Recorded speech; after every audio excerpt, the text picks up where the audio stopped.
bien dire qu'on a la tête dans le solaire et les pieds dans la terre. On est lié au monde agricole depuis 2016. On s'est rendu compte vraiment de ce milieu fantastique. On a su directement lier des partenariats dans l'Allier avec un partenaire charpentier qui s'appelle Agrotech et un partenaire coopératif qui s'appelle FEDER, avec qui on a depuis 10 ans construit une vraie relation de confiance et qui a propulsé Iris Solaris avec tous les autres partenaires coopératifs aujourd'hui à inscrire un ADN lié à l'élevage dans le développement d'une gamme qui s'appelle Osiris, où on va proposer des bâtiments photovoltaïques en tant que plus gros faiseur national aujourd'hui et en développant une activité très régionale avec 6 agences sur le territoire. C'est très ancré dans notre projet.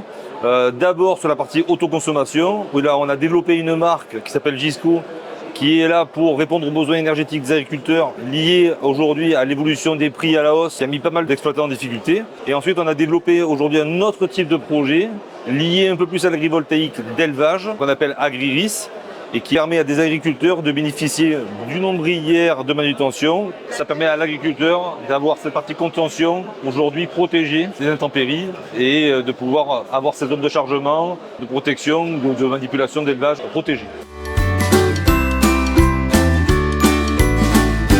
Ce qu'il faut savoir aujourd'hui, c'est que Iris Solaris, c'est l'année prochaine notre 15e année. C'est aujourd'hui plus de 250 salariés, plus de 100 millions d'euros de chiffre d'affaires.